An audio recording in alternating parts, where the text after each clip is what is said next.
రామానుజుల గారి శిష్యుడు అనంతాల్వార్ రామానుజుల గారి కోరిక మేరకు అనంతాల్వార్ తన భార్యతో సహా తిరుమలలో నివసించేవాడు.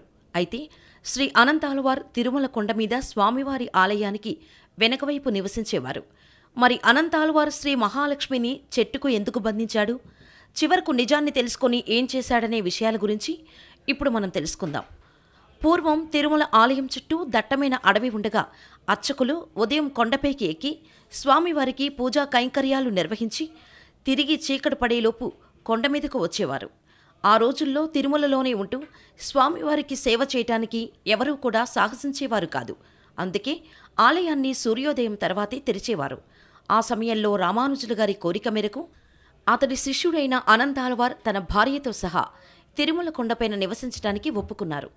ఈ విధంగా స్వామివారి ఆలయానికి వెనకవైపు నివసించే అనంతాల్వార్ స్వామివారికి నిత్యం పూజలు చేయడానికి పూలు కావాలని భావించి ఆలయం వెనకవైపు ఒక పూలతోట నిర్మించాలనుకున్నాడు. అంతేకాకుండా పూల మొక్కలకి నీటి కోసం ఒక బావిని తవ్వాలని భావించి గర్భంతో ఉన్న అతడి భార్యని సహాయం చేయమని కోరాడు.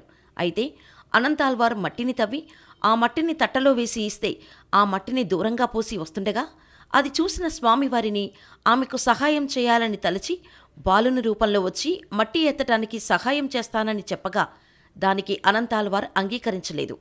ఆ సమయంలో అతడి భార్యని మీకు సహాయం చేస్తానని అడగ్గా ఆమె దానికి ఒప్పుకుంటుంది. ఇలా అనంతాల్వార్ మట్టిని తన భార్య ఇంత వేగంగా ఎలా పోసి వస్తుందని అనుమానం వచ్చి చూడగా ఆమెకు ఆ బాలుడు సహాయం చేయటం చూసి కోపంతో తన చేతిలో ఉన్న గుణపాన్ని ఆ బాలుడిపైకి విసిరేస్తాడు. అప్పుడు ఆ బాలుడి గడ్డానికి గుణపం తగిలి రక్తం కారగా ఆ బాలుడు అక్కడి నుండి వెళ్ళిపోతాడు. ఇక బావిని తవ్వుతూ సాయంత్రం స్వామివారి సేవకు అనంతాల్వార్ వెళ్ళగా స్వామివారి గడ్డం దగ్గర నుండి రక్తం కారటం చూసి నేను గుణపాన్ని విసిరింది సాక్షాత్తు శ్రీనివాసుడి మీదనే అని తన తప్పు తెలుసుకొని వెంటనే తన చేతిలో ఉన్న కర్పూరాన్ని స్వామివారి గడ్డానికి పెట్టడంతో రక్తం కారటం ఆగిపోతుంది. ఆ తర్వాత అది ఆచారంగా మారిపోయి ఇప్పటికీ స్వామివారి గడ్డానికి పచ్చకర్పూరం అద్దుతారు. ఇదిలా ఉంటే అనంతాల్వార్ పూలతోట వేసి ఆ తోటలోని పూలను మాలలుగా అల్లి ప్రతిరోజు స్వామివారికి సమర్పించేవారు. ఇక రామానుజ పుష్పవాటికలో అనేక రకాల పుష్పాలను పండించేవారు. అయితే స్వామివారు ఆ పూలమాలలకు ముగ్ధుడై తాను ధరించే పుష్పమాలలే ఇంత సుందరంగా ఉంటే ఇక ఆ పూలతోట ఇంకెంత బాగుంటుందో అని గ్రహించి ఒకరోజు రాత్రి అలివేలు మంగతో తోటకి వస్తాడు. ఇలా తోటలో స్వామివారి పూల సుహాసనని చూస్తూ పూలని కోస్తూ అమ్మవారితో ఏకాంతంగా విహరించి సంతోషించాడు. అయితే మరుసటి రోజు ఉదయం స్వామివారి సేవకు పూల కోసం వచ్చిన అనంతాల్వార్ తోటలో కోసిన పూలను చూసి ఇక్కడ ఎవరో విహరించారు, స్వామివారికి సమర్పించే పూలతోటలో ఇలాంటి చర్య ఏమిటి అని బాధపడి ఆ దొంగలని పట్టుకోవాలని భావించి రాత్రి సమయంలో కూడా తోటకి కాపలా ఉన్నాడు. కాని స్వామివారు అనంతాల్వార్ కన్నుగప్పి విహరిస్తూ ఉండేవారు.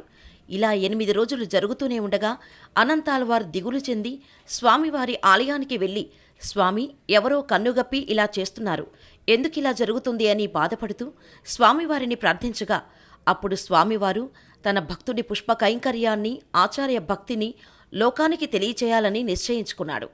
ఇక అనంతాల్వార్ 9వ రోజు రాత్రి కూడా ఎవరో తెలుసుకోవటం కోసం తోటలో కాపు కాస్తుండగా ఒక పొద దగ్గర ఏదో శబ్దం వినిపించింది. అటుగా వెళ్లి చూస్తే అక్కడ ఒక జంట కనిపించింది. అప్పుడు అనంతాల్వార్ చూడటానికి రాజు కుటుంబానికి చెందిన వారిగా ఉన్నారు అని తలచి తన తోటలో పూలని నాశనమెందుకు చేస్తున్నారు, ఎవరు మీరు అంటూ వెళ్లి వారిద్దరినీ పట్టుకోగా వారిద్దరిలో స్వామివారు తప్పించుకొని వెళ్ళగా అమ్మవారు మాత్రం అతడి దగ్గర బందీగా ఉండిపోయింది. అప్పుడు అనంతాల్వార్ అమ్మవారిని ఆ తోటలో ఒక చెట్టుకు కట్టివేసి పారిపోయిన అతడి కోసం వెతికాడు. అప్పుడు స్వామివారు ఆలయానికి అప్రదక్షిణంగా పరిగెత్తుతూ అనంతాల్వార్కు దొరకకుండా మాయమవుతాడు. అప్పుడు అతడికి ఎంతకీ కనిపించకపోవడంతో తోటలోకి తిరిగి వచ్చి తెల్లవారుజామున వెతుకుతామని నిద్రపోతాడు. ఇక మరుసటి రోజు ఉదయం అర్చకులు బంగారు వాకిలిని తెరిచి స్వామివారిని మేల్కొల్పారు. అయితే స్వామివారి వక్షస్థలం మీద అలివేలు మంగ బంగారు ప్రతిమ కనిపించకపోవడంతో ఆందోళన చెందారు. అప్పుడు స్వామివారు అర్చకులారా, అమ్మవారు అనంతాల్వార్ తోటలో బందీగా ఉంది, మీరు వెళ్లి విడిపించి సగౌరవంగా తీసుకుని రండి అంటూ పలకటంతో అర్చకులు తోటకి వెళ్లి ఎంతటి అదృష్టవంతుడు అయ్యా, సాక్షాత్తు అమ్మవారిని బంధించిన పరమభక్తుడివి అనగా జరిగినది అర్థమై ఎంతటి అపరాధం చేశానో అని తలచి అమ్మవారికి సాష్టాంగ నమస్కారం చేసి అమ్మవారిని ఒక పూలగంపలో ఆలయానికి తీసుకువచ్చాడు. ఈ విధంగా అమ్మవారిని తీసుకొచ్చిన అనంతాళ్వారుని శ్రీవారు మామా అని పలుకుతూ, నీ కూతురుని పూలబుట్టలో పెట్టి నాకు సమర్పిస్తున్న నీవు నాకు కన్యాదాతవైన మామగారివి అని పలకటంతో అమ్మవారి బంగారు ప్రతిమై తిరిగి స్వామివారి వక్షస్థలానికి చేరుకుంది.